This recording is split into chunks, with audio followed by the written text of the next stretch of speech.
local, and live. Covering Franklin and Washington counties, it's Let's Talk TriState. Welcome to Let's Talk TriState, all powered by HomeRight Windows and Doors in Waynesboro, online at homerightwaynesboro.com. I am joined today, I am very honored to have our guest today, the Pennsylvania Treasurer, the Honorable Stacy Garrity. Ms. Garrity, how are you today? Tiny, I'm great, and thanks for having me on Let's Talk TriState. I'm so glad that you are here. As I said already, it is an honor, and I'm sure I'll say that about 10 more times as this interview progresses.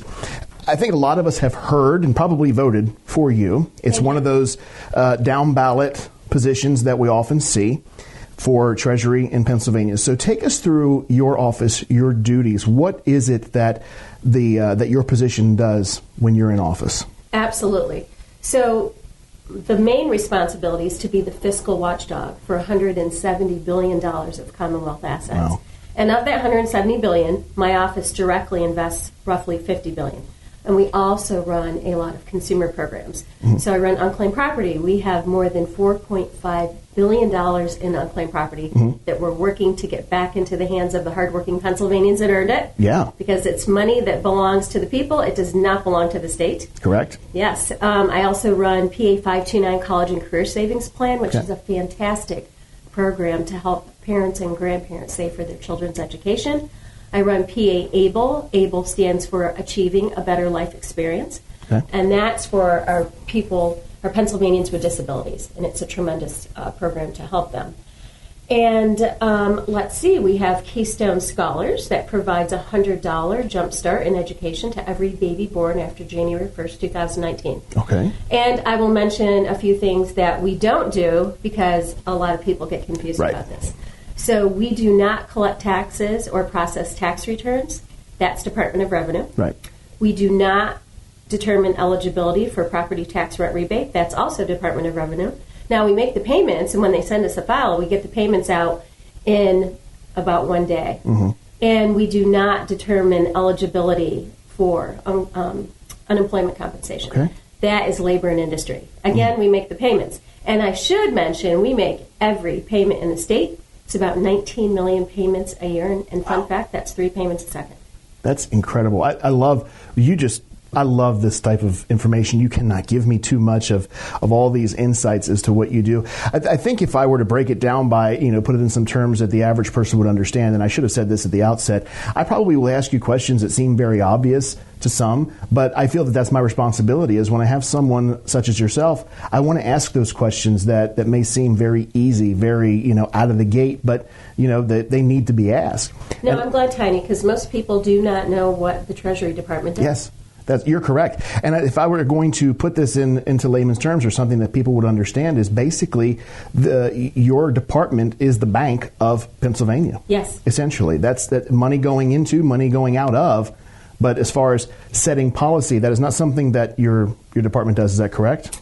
No. So we work with legislators very closely. Sure. And so we will weigh in. Mm-hmm. Yeah. But, I don't vote. I'm not a legislator. Right. Okay. Now, you mentioned very early on when you went over the litany of things that your office is responsible for, something about unclaimed property. Now, I wanted to hit that very early because this is something that I have personal experience with, and that, to your point, is very important that a lot of people don't know exists. What is unclaimed property as it pertains to our state of Pennsylvania? So unclaimed property can be so many things. So it could be a dormant bank or checking account, or savings or checking account. It could be an uncashed check, a rebate, an old insurance policy. It could be stocks and bonds. And we get tangible items, typically from abandoned safe deposit boxes, but we also get them, and most people don't know this, from police evidence lockers, from nursing homes, and from college dorms. Okay. So when you get that type of property, like police evidence, is that specifically earmarked and has a person's information with it, or is that something that would otherwise go for auction or something of that nature? So sometimes we'll know who the owner is, sometimes we will not know who the owner is. And so when we get the tangible items, which are mostly from abandoned safe deposit boxes, we will look for the owner for at least 3 years. And after that period of time, although we have the largest working vault in the nation, another fun fact, sometimes we can run out of space. And so we have 2 auctions a year, one in the spring and one in the fall. Okay. Take us through what it looks like. You mentioned vault. Folks may not know, this is not a figurative vault. There is a literal vault that is in Harrisburg. What is this vault like? Oh my goodness. So again, it's the largest working vault in the nation. So it was built in 1939. Okay. And at the time, the cost to build it was just under $600,000. Now, if you adjusted that for inflation today, it would be closer to $13 million, which still isn't too bad considering, right, because there are over 400 tons of steel. The front door alone is 60 tons. And wow. So then when you get inside the vault, there's 6 huge cages, and each cage has 145 drawers. Wow. And what does it take to get an invitation just to see it? You know what? I've opened it up to tours. I would love So if you want to come to Harrisburg, I will give you a tour of the vault. That would be wonderful. I would love that. So when it comes to unclaimed property, I myself have experience with this. And correct me if I'm wrong, when it comes to unclaimed property, there is a law that is on the books that states that if you have someone's unclaimed property, whatever it is, you have X amount of time until you must submit that and surrender it to the state. Is that correct? That's correct. Okay. So by statute, after 3 years of dormancy, it has to be turned over to Treasury. Mm-hmm.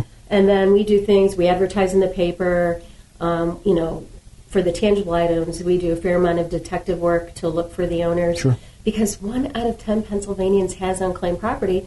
Most people don't even know they have it. Mm-hmm. And so we work, it's really a high priority of mine.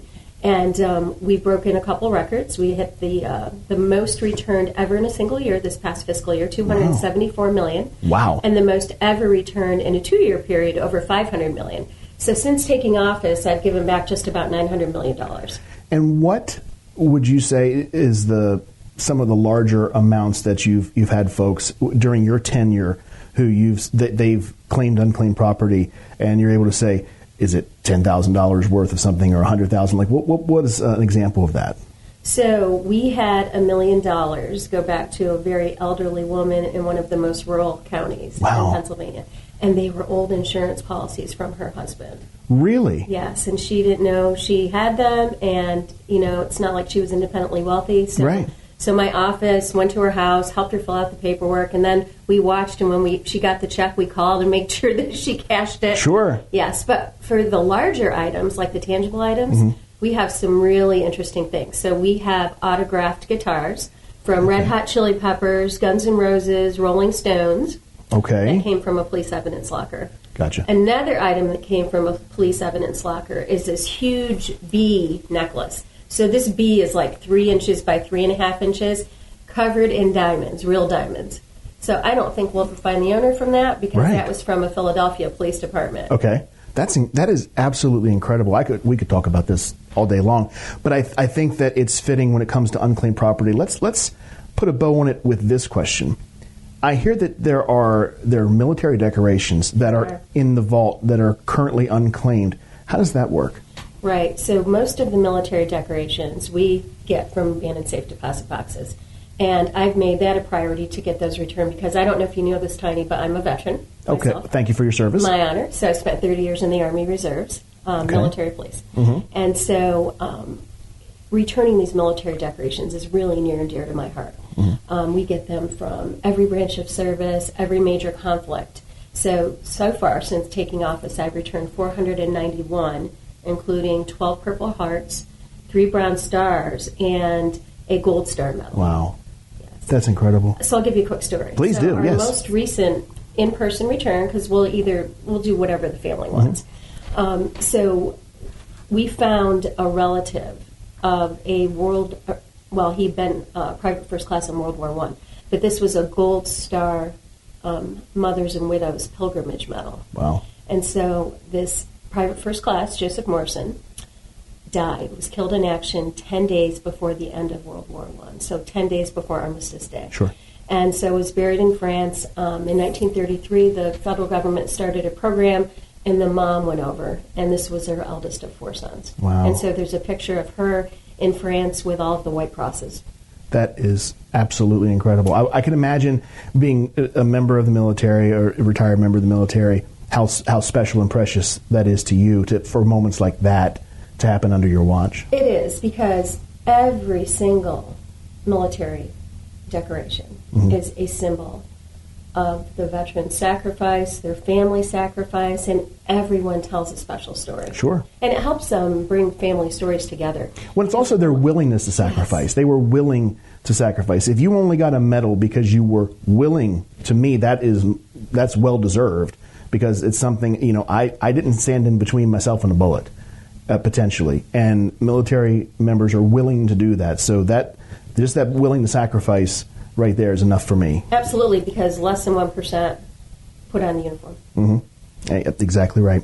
So let's talk about some of the programs that you went over earlier. So we talked about unclaimed property and some of those rare things, and we're going to see, we have had some of those pictures that have been popping up on the screen of some of the items that your office has been kind enough to provide us a visual aid for. And hopefully I'll get there one day and we'll do a tour through the vault. But you mentioned some programs, and I'd like for you to highlight one or two of those programs, because what I have found in many interviews that I've done with dignitaries and politicians is there are a lot of programs and potential help and assistance that most people don't know exists.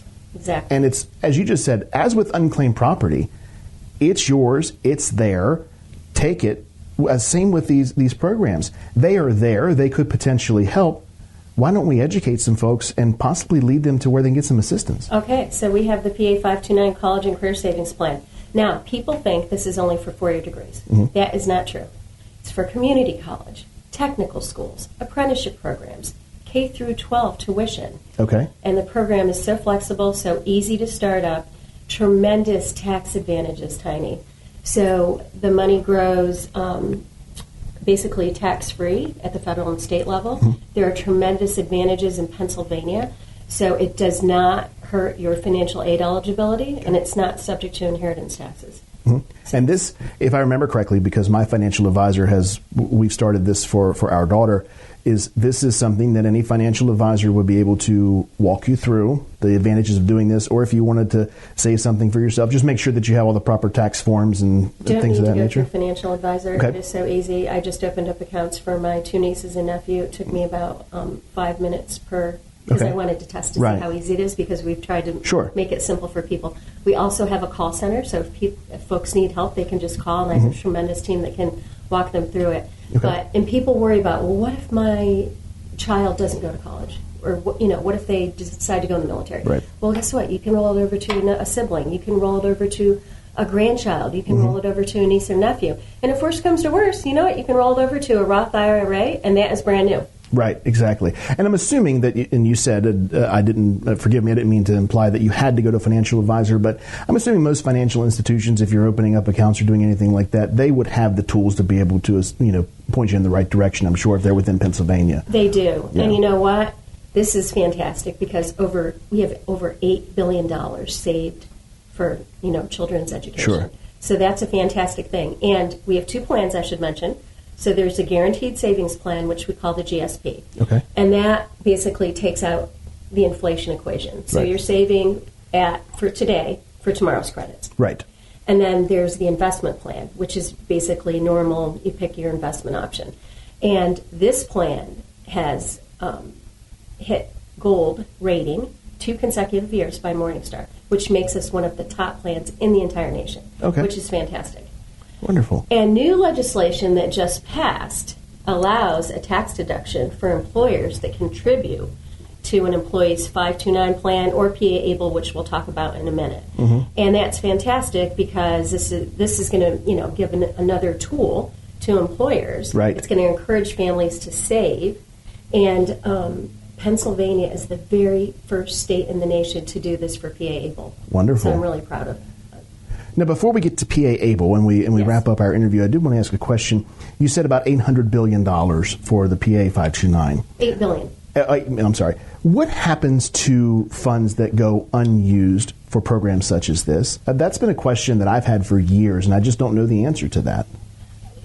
They won't go unused. Okay. So, that money cannot be swept up by the state. Correct. Yes, I assume it cannot be just taken away. Once it's earmarked, it's earmarked. But I didn't know if there were any statutes that say after a certain amount of time, or we just use it until it's gone, or I didn't quite know how that worked out. But we've never really had that happen with a 529 account. Okay. because usually that's something that, it's coming out of your paycheck. Correct. Absolutely, yes. Paycheck. So usually folks are on top of that. Mm-hmm. And it really hasn't happened for PA ABLE. So PA ABLE is a fairly new program. Yes, take us through that if you would. Yeah, so PA ABLE, so ABLE stands for Achieving a Better Life Experience, and that's exactly what it does. Okay. And before we had PA ABLE, folks couldn't save for their disabilities without risking losing their federal entitlements like SSI. And it was shameful. Yeah. And so this program is fantastic. We just hit a milestone, over $150 million. Since I've taken office, assets have tripled, more than tripled in the last 3 years, and accounts have more than doubled. Wow. So that is absolutely fantastic. Pennsylvania is part of a 19-state ABLE alliance. We are the largest state in the alliance. We have about 25% of the assets under management. Now, you said saving for their disabilities. What layman's terms, what does that mean? What's the program for? So right now, you would have had to have the onset of your disability occur before the age of 26. Okay. Now, the Able Age Adjustment Act just passed. So starting in 2026, that goes from 26 to 46, which is going to help 6 million more Americans, Wonderful. Including 1 million veterans. But you can save your own money and pay for so many things like groceries, like rent, like going to your doctor's appointments, or if you need assistive, vehicles or technology. Sure. Oh, yeah. Use it for that as well. So it's incredibly flexible. That is, well, to overuse the word, I will. It's just incredible. And you're making so many moves to better Pennsylvania. Or before we started recording, I said PA. It's amazing how we in Pennsylvania, we're the only state that says we're from PA, and everyone knows. I know. Whether you're from there or not. I gave the example. No one says I'm from TN. No, they don't. It's just I'm from PA, and I think that everyone who has watched on Let's Talk TriState today has gained a new understanding and a new appreciation for what our treasurer does. And we are in good hands. Our money's in good hands. And I thank you so much for joining us, Ms. Garrity, on Let's Talk TriState today. Thanks thank you for very having me, much. Tiny. It's been a pleasure. Thank you. And thank you for joining us on Let's Talk TriState. Let's talk TriState. If you'd like to be featured on an upcoming episode of Let's Talk TriState, call 717-597-9200 or email letstalk@921thegoat.com.